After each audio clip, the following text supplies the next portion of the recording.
जनाब लॉर्ड नज़ीर अहमद साहब तशरीफ़ ला चुके हैं, he is in the hall.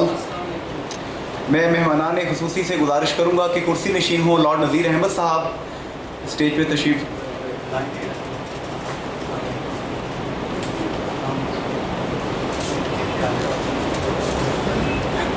जनाब ज़फ़र हिजाज़ी साहब जो कि डेली हाइट्स के और डेली महासब के चीफ़ एडिटर हैं, इसके ऑनर हैं, मैं उनसे गुजारिश करूँगा। ज़फ़र हिजाज़ी साहब एक बहुत बड़ा नाम, नसीम हिजाज़ी साहब का नाम आप सब जानते हैं, आखिरी चट्टान और तलवार टूट गई और बहुत सारे नावल्स उनके भतीजे हैं ये ज़फ़र हिजाज़ी साहब। मैं गुजारिश करूँगा डॉक्टर एजाज़ अंजुम साहब से जो कि आज की तकरीब के दूल्हे हैं, चीफ़ गेस्ट के साथ यहाँ पे, वो भी तशरीफ़ लाएँ।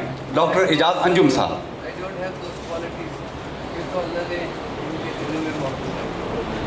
मीर फजलुर रहमान साहब से गुजारिश है कि वो भी तशरीफ़ रखें। हाजी नज़ीर साहब से गुजारिश है कि कुर्सी सदारत पर तशरीफ़ लाएंगे।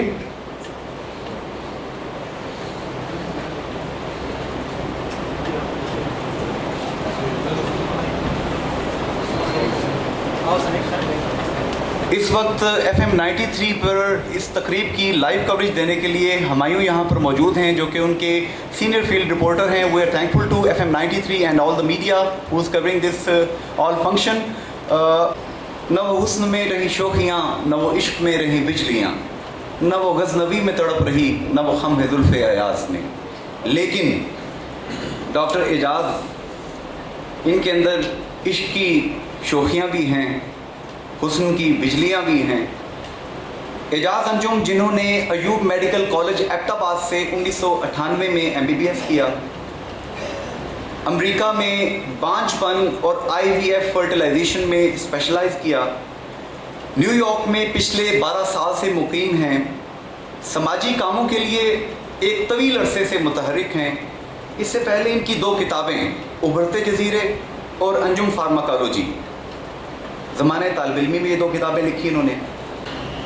उम्मीद नाम की किताब, आखिरी किताब अभी तक अल्लाह ताला मज़ीद इन्हें तौफीक दे, मंगला के मुकाम पर, चित्रपड़ी के मुकाम पर, अपनी ज़मीन पर, अपने पैसों से जो अल्लाह ताला ने इनको दिए हैं, जो अल्लाह ताला का फ़ज़ल है इन पर, ये एक अस्पताल तामीर कर रहे हैं।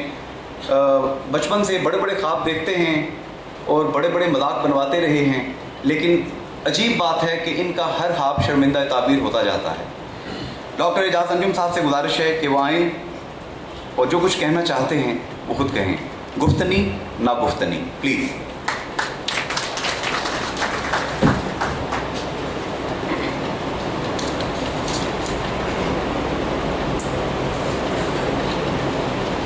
बिस्मिल्लाहिर्रहमानिर्रहीम।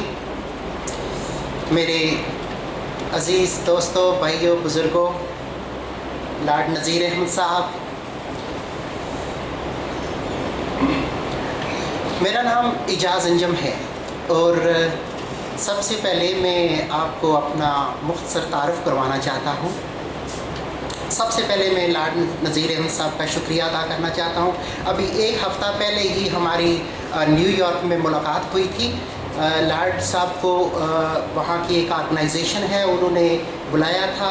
वो एक यूथ सेंटर तामीर करना चाहते थे मुसलमान नौजवानों के लिए, एक ऐसा इदारा जहाँ पर उनकी एक्टिविटीज़ हों, औरतों की, बच्चों की। तो अल्लाह ताला के हुक्म से और उसके फ़ज़ल से बहुत कामयाब तकरीब हुई थी और उसमें लोगों ने बहुत फ़ंड रेजिंग की थी और इंशाअल्लाह अभी वो हमारे कोनी आइलैंड के ऊपर ही वो बनेगा, ब्रुकलिन में। तो ये लॉर्ड नज़ीर साहब का बहुत बड़ा अचीवमेंट है वहाँ पर। तो उस वक्त मैंने इनसे रिक्वेस्ट की थी कि मीरपुर में मेरी 1 हफ़्ते के बाद तकरीब हो रही है, अगर आप इसमें मेहमान ख़ुसूसी हों, तो इन्होंने उस वक्त एक्सेप्ट कर लिया।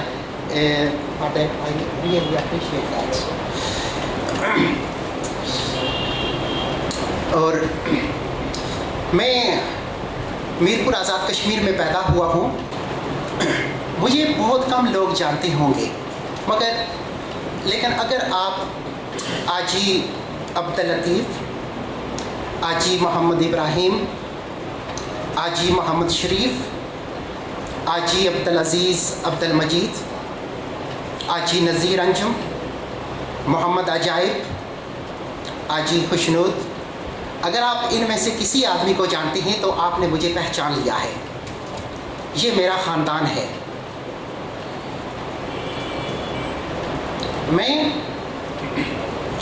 1998 में मैंने MBBS किया और उसके बाद फिर मैं अमेरिका चला गया और वहाँ पर मैंने इन विट्रो फर्टिलाइजेशन और इनफर्टिलिटी पर स्पेशलाइजेशन किया है क्लीवलैंड क्लिनिक ओहायो से, जो अमेरिका का चौथे नंबर पर बड़ा ग्रेड के हिसाब से हॉस्पिटल है।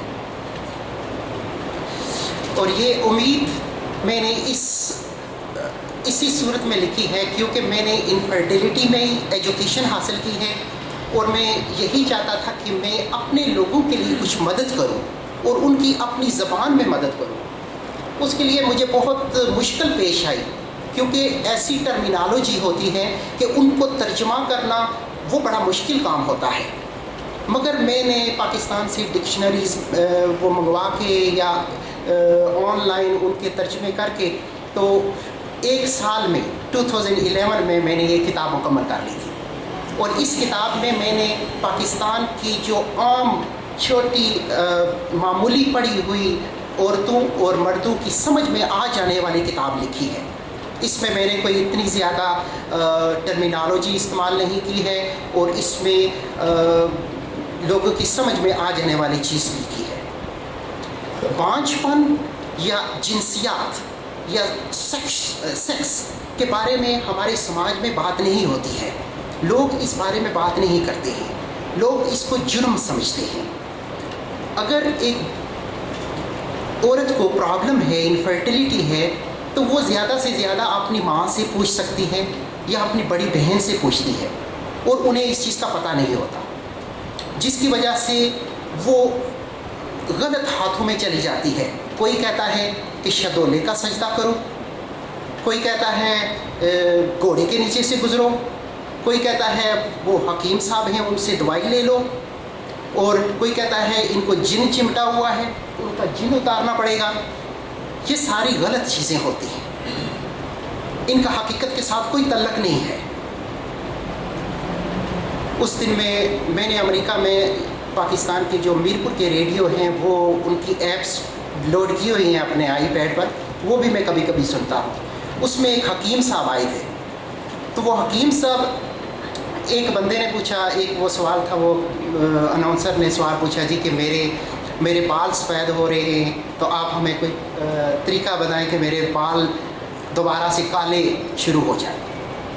तो उसमें हकीम साहब, वो पेड प्रोग्राम था, हकीम साहब ने फ़ौरन 1 मिनट नहीं लगाया, उन्होंने कहा जी बिल्कुल इसका बड़ा ज़बरदस्त इलाज हमारे पास मौजूद है, आप हमारे पास तशरीफ़ लाएँ या किसी को भेजें। तो दरअसल आपकी खोपड़ी के नीचे सोजिश है और उसके लिए हमारे पास दवाई है, वो अब सोजिश ठीक होगी और सफ़ेद बाल काले उगना शुरू हो जाएंगे। चिट्टियाँ बाला की काले करने की लोड़ ही क्या है, उसकी काले करने वास्ते तुसा रंग शंग लाओ, तुसा बसमा लाओ, तुसा खजाब लाओ, तुसा जस्ट फॉर मैन लाओ, दवाइयां नाल भी कदे काले होए। But this is a mind set, this is the educational level कि वो ये लोग उनके बारे में जो भी सोचते हैं, जो भी वो करते हैं, लोग उसको एक्सेप्ट करते हैं क्योंकि तालीमी मायार बहुत कम है। वो कहना कोई भी ऐसी चीज़ नहीं है जो कि सफ़ेद बालों को काले करना, दोबारा काले करना शुरू करे। ये सब फ्रॉड होता है, उसके लिए वो प्रोग्रामिंग होती है जेनेटिक, तो वो बड़ा लंबा प्रोसेस है। इसको ठीक करने के लिए अगर कोई करे तो वो बहुत रिसर्च इन्वॉल्व है। बहरहाल ये किताब उम्मीद, इसमें मैंने बहुत आम फहम लोगों के लिए लिखी है और मुझे उम्मीद है कि ये लोगों के बहुत से सवालात का जवाब देगी। इसके अलावा मैंने एक और काम किया है कि मैंने ना सिर्फ ये किताब लिखी है बल्कि यहाँ के लोगों के लिए एक हॉस्पिटल भी बनाया है। और 2011 में मैंने इसकी को शुरू किया था शुरू में, और 2011 और अभी उसकी ये आप बिल्डिंग की तस्वीर देख रहे हैं पीछे, ये इसकी 6 फ्लोर मुकम्मल हो चुके हैं और इंशाल्लाह अभी इसकी तामीर जारी है। ये दरअसल मेरे वालिद साहब की तरफ से मुझे ज़मीन मिली थी कोई 6 कनाल की, اور اس کے اوپر میں نے اپنے پیسوں سے یہ ہاسپٹل بنایا ہے اور یہ میں نے عطیہ کیا ہے لوگوں کے لیے. اور انشاءاللہ جب یہ ہاسپٹل مکمل ہو جائے گا اگلے سال تو میں ہمیشہ کے لیے امریکہ سے واپس آ جاؤں گا اور اس ہاسپٹل کو اپنی آئندہ زندگی کے لیے مینیج کروں گا. جب میں ایوب میڈیکل کالج ایبٹ آباد میں ہاؤس جاب کر رہا تھا تو اس وقت میں نے بہت سے عورتیں دیکھیں جو ہمارے پاس آتی تھیں. میں گائناکالوجی کے وارڈ میں کام کرتا تھا تو بہت معمولی بیماری کی وجہ سے یا تو وہ لیٹ پہنچتی تھی یا انہیں کسی چیز کا علم نہیں ہوتا تھا, تو کبھی بچہ مر جاتا تھا, کبھی عورت مر جاتی تھی, کبھی دونوں مر جاتے تھے. تو اس وقت مجھے بڑا دکھ ہوتا تھا اور میں سمجھتا تھا کہ میں ایک نہ ایک دن واپس لوٹوں گا اور ان لوگوں کے لیے کچھ نہ کچھ کروں گا جو ایسی المناک موت مرتی ہے. اور اسی سلسلے میں نے یہ ہاسپٹل بنایا ہے اور انشاءاللہ اگلے سال تک یہ اپنا کام شروع کر دے گا. اور انفرٹیلیٹی کا پاکستان کا انشاءاللہ یہ سب سے بڑا ہاسپٹل ہوگا. اس سے پہلے پاکستان میں تقریباً 5 سینٹر کام کر رہے ہیں اور انشاءاللہ اگلا سینٹر آپ کے میر پور میں ہوگا.